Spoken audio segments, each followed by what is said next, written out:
प्रिय दोस्तों नमस्कार। जय श्री कृष्णा, राधे राधे और जय श्री राम। दोस्तों हमारे चैनल पर आपका बहुत बहुत स्वागत है। दोस्तों यदि आपने हमारे चैनल को सब्सक्राइब नहीं किया है तो कृपया आपसे निवेदन है कि हमारे चैनल को सब्सक्राइब अवश्य कर लें और घंटी के निशान वाला बटन भी दबा दें, जिससे इस प्रकार की वीडियो की जानकारी आपको तुरंत मिल जाया करे। और वीडियो अगर अच्छी लगे तो वीडियो को लाइक, कमेंट और अपने दोस्तों के पास शेयर भी कर दें। तो आइए चलते हैं अपनी वीडियो पर। इंसान को अपने कर्म के हिसाब से फल मिलता है। भगवान के खाते में सबका हिसाब पक्का होता है। जिसने जैसे कर्म किए होंगे उसे उसके हिसाब से ही फल प्राप्त होगा। ये कहानी उसी के बारे में है। एक बूढ़ा भिखारी हर रोज एक सेठ के दरवाजे के पास आकर भीख मांगता था और सेठ हमेशा घर के बाहर उसे आते देखकर वापस घर में चला जाता था और कई बार उसे गालियां भी देता था। हर दिन सेठ इस भिखारी को देखकर चिढ़ जाता था और उससे कहता था कि तू अब तक जिंदा ही क्यों है? क्या तूने अपनी पूरी जिंदगी भीख ही मांगनी है? तू तो धरती पर बोझ है। कभी कभी तो सेठ उस भिखारी को धक्का मार कर भी निकालता था। ये सेठ इस भिखारी का इतना अपमान करता था, फिर भी वह बूढ़ा भिखारी हर बार सिर्फ यही कहता कि भगवान तुम्हारे पापों को माफ करे। एक बार सेठ को धंधे में बड़ा नुकसान हुआ। सेठ बहुत परेशान था कि तभी उसके दरवाजे पर वही भिखारी आया। गुस्से में अपना आपा खोते हुए सेठ ने उस भिखारी को पत्थर मार दिया। पत्थर लगने की वजह से भिखारी का सर फूट गया और उसके सर से खून बहने लगा। फिर भी दर्द से कराहते हुए भिखारी ने इतना ही कहा, भगवान तुम्हारे पापों को माफ करे। भिखारी वहां से चला गया। सेठ सोच में पड़ गया कि मैंने भिखारी को पत्थर मारा, फिर भी उसने सिर्फ मेरे लिए अच्छा ही बोला।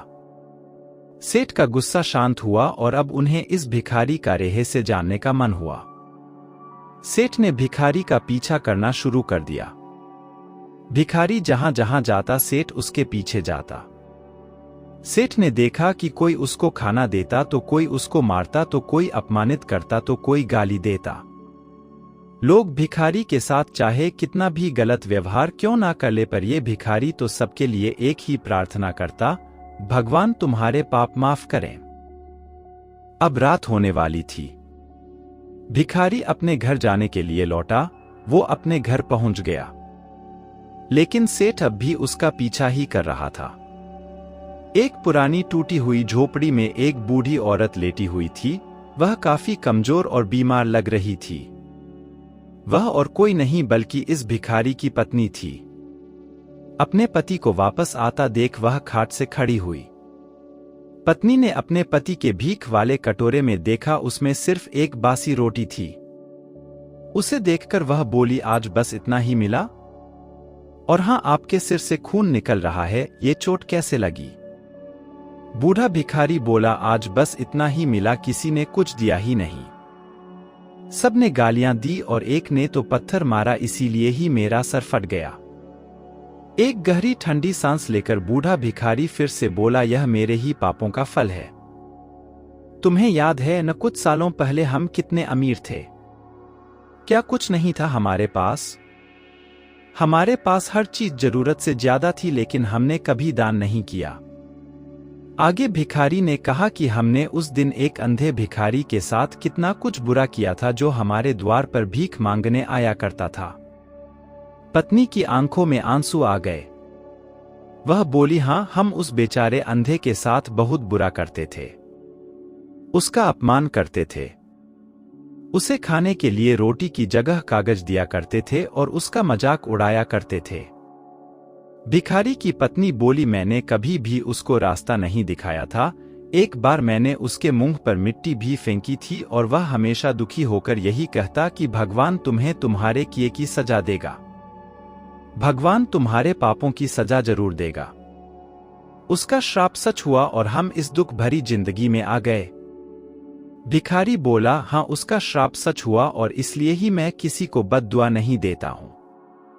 चाहे कोई मेरे साथ कैसा भी बर्ताव क्यों न करें, मैं हमेशा उसके लिए प्रार्थना करता हूं।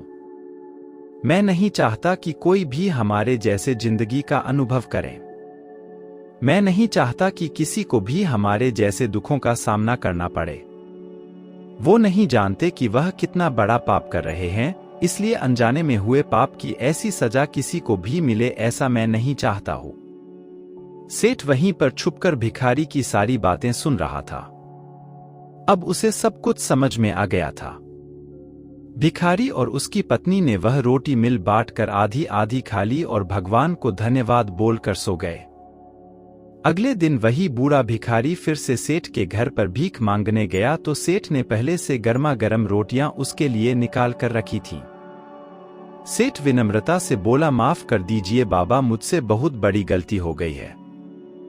बूढ़ा भिखारी बोला, भगवान तेरा भला करे। इतना कहकर वह आगे निकल गया। इंसान को अपने कर्म के हिसाब से फल मिलता है। भगवान के खाते में सबका हिसाब पक्का होता है। जिसने जैसे कर्म किए होंगे उसे उसके हिसाब से ही फल प्राप्त होगा। गरीबों की दुआ ना ले सको तो कोई बात नहीं, पर कम से कम बद्दुआ भी मत लीजिए।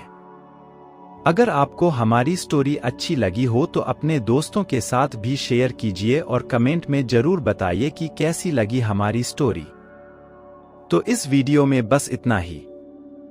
फिर मिलते हैं किसी नई जानकारी के साथ अपनी अगली वीडियो में। तब तक के लिए धन्यवाद।